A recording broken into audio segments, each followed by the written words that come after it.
the forces of barbarism. You describe what Hamas did. All right, we've cut across to visuals coming in.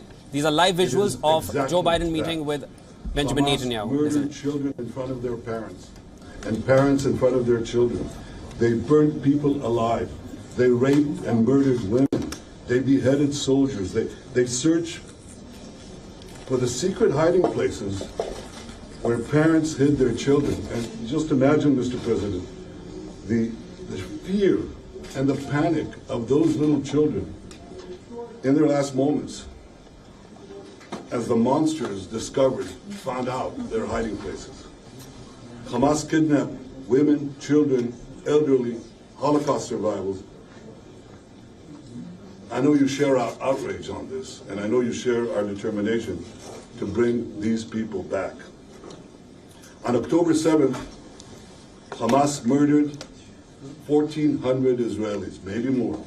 This is in a country of fewer than 10 million people. This would be equivalent to over 50,000 Americans murdered in a single day. That's 29 11s. That is why October 7th is another day that will live in infamy. Mr. President, you rightly said that Hamas is worse than ISIS. The German chancellor who visited here yesterday said that Hamas were the new Nazis. You're both right. And just as the civilized world united to defeat the Nazis and united to defeat ISIS, the civilized world must unite to defeat Hamas. I can assure you, Mr. President, Israel is united to defeat Hamas. And we will defeat Hamas and remove this terrible threat from our lives. The forces of civilization will prevail for our sake, for your sake, for peace and security in our region and in the world. Mr. President, for the people of Israel, there's only one thing better than having a true friend like you standing with Israel, and that is having you standing in Israel. Your visit here is the first visit of an American president in Israel at a time of war. It is deeply, deeply moving. It speaks to the depth of your personal commitment to Israel. It speaks to the depth of your personal commitment to the future of the Jewish people and the one and only Jewish state. So I know I speak for all the people of Israel when I say, thank you, Mr. President. Thank you for standing with Israel today, tomorrow, and always. Mr. Prime Minister, thank you very much. Look, folks, I wanted to be here today for a simple reason. I wanted the people of Israel, the people of the world, to know where the United States stands. I've got my great Secretary of State here. He's been here for a lot.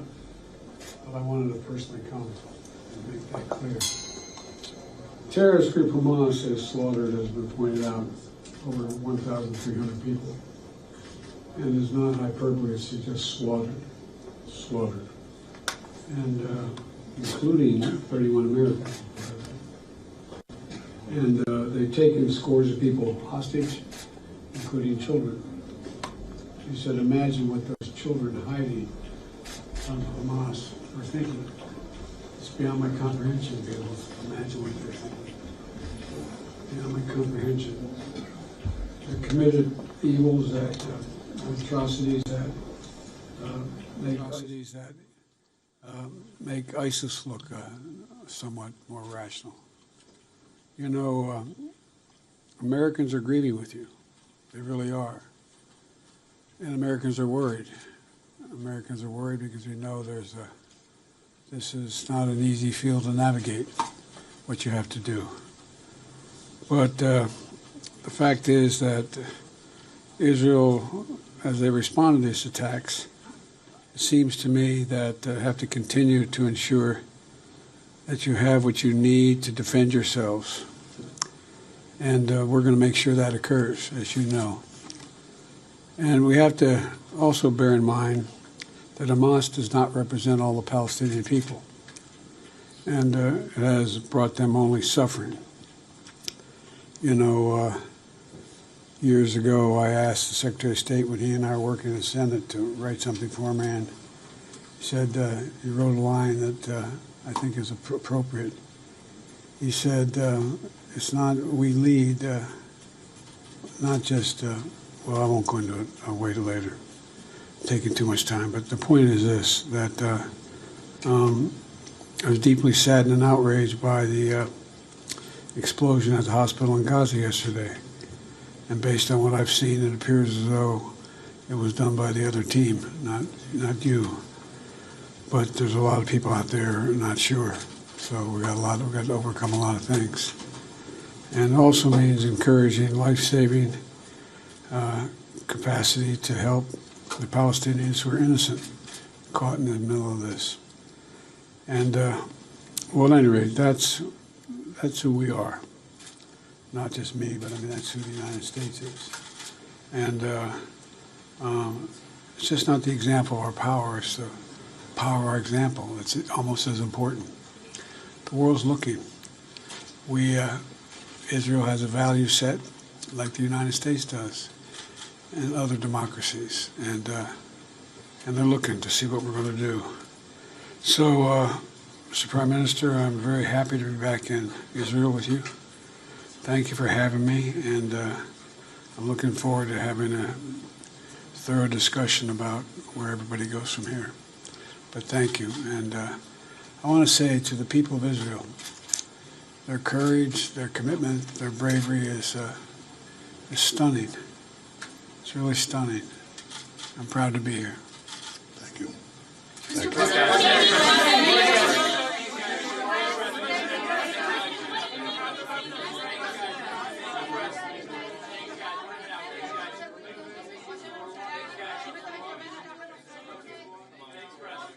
With the Israeli Prime Minister.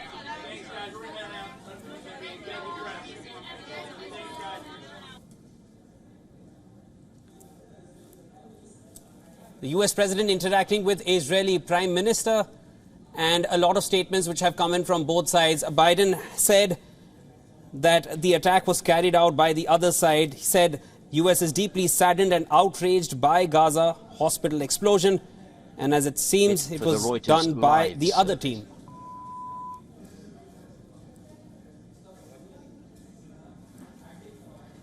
Biden says it was done by the other team.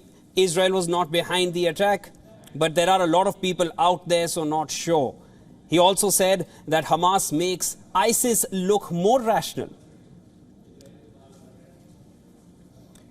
To discuss what both the leaders had to say with each other, I'm just cutting back to our correspondent Siddhant, who's there in Tel Aviv. Siddhant, we were speaking earlier, and now we have some statements which have come in, which makes the stance of the two nations, of at least the US, a little clearer now on what to expect. Now, Biden said that, Hamas makes ISIS look more rational, and that he's deeply saddened and outraged by Gaza Hospital explosion, which was done by the other team. Is it, we were earlier speaking about how US will be carrying out an individual investigation into it, but the president seems to have made his stance clear. Well, yes, Shivan, comments by both the leaders and the US president talking about Hamas. Prime Minister Netanyahu also pointing out the atrocities committed by Hamas, and how, of course, essentially he also talked about that the world is looking at Israel, which has its value set like the United States and other democracies. He said that he's happy to be here, and of course this is a solidarity visit. But with me is a very special guest, but a family member who is grieving as well. We have seen picture of this lady, Noah, several times being kidnapped by Hamas. She, with me, is a relative. Ma'am, if you can speak to us and talk about the current situation and how perhaps you have reached out to government, how do you think that the visit of the US president will help the situation? Well, we hope that Mr. President Biden, with the government of Israel, will make the right decision, which is to give first priority to return the kidnapped home. And that's our message. First priority, bring back the kidnaps. First priority is to bring back the kidnapped. You have been protesting almost on a daily basis, ma'am, here. Yes, yes. almost on a daily basis. And if you can talk about when you got to know about the information that your relative, your cousin, has been kidnapped. Only the video that she was kidnapped and the second video that she's drinking water is the only information we have. That's it. She doesn't have much. I don't have any information what her situation is now, how she's feeling, if she's treating well, she's alive, we don't have any information.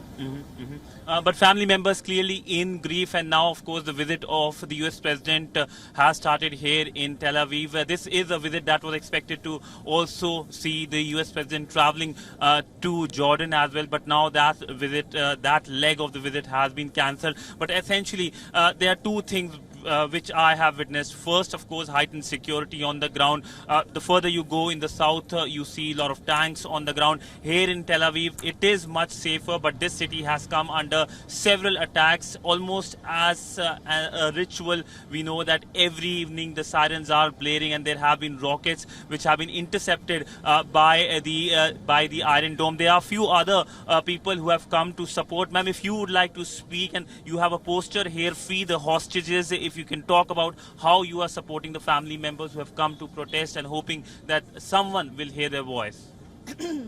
If someone will hear the voice, if we are talking to President Biden, I think if someone can help, it's the US with President Biden, because they have the biggest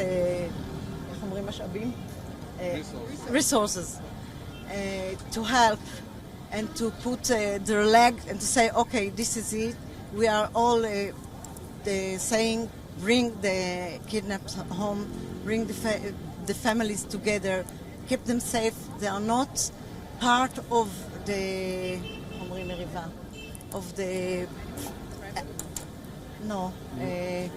the war. They're not supposed to be part of the war. Children and families are not supposed to be part of the world.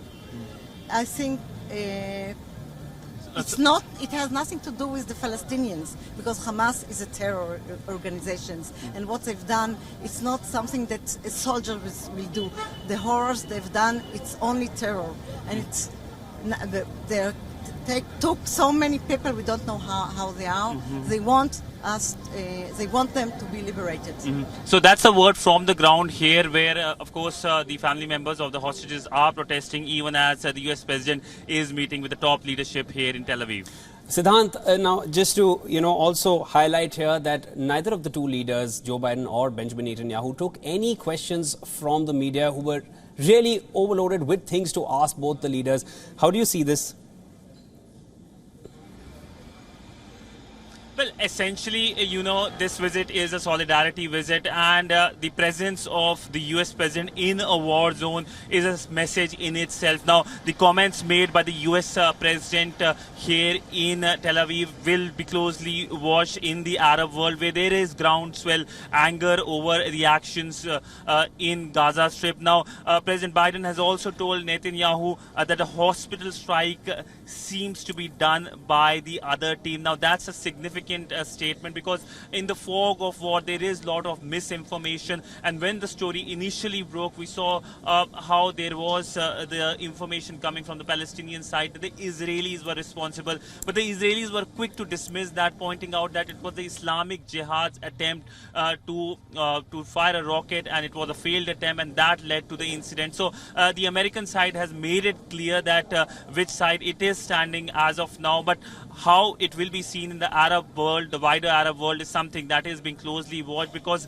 we essentially know that there is going to be repercussions in the region. In fact, the Israeli authorities have come out with an alert asking the Israeli citizens across the world to be alert, especially in Turkey. Thanks, Siddhant. Of course, we will be in touch with you through the day as you're tracking all the developments coming in from Tel Aviv. Now, I'd like to also cut across to our correspondent, Jody Cohen, who's joining us via the phone line. She's also there in Israel. Jody, there were statements which have come in from both the leaders. There was one statement which was made here that by the US President, that Israel has responded to the attacks and US will ensure that Israel gets what it needs. So US stance with Israel remains the same. How do you feel this will impact the current situation with the US president standing on Israeli soil and vowing to continue its support?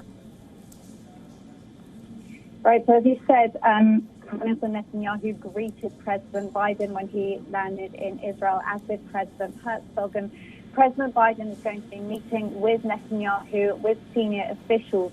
We know that they're going to be talking about not only the evidence that Israel says it will be showing to President Biden and other allies concerning Hamas's claims that it struck a hospital in Gaza. And Israel, of course, as you just heard, has said that it has evidence showing that that was actually a Palestinian Islamic Jihad misfire.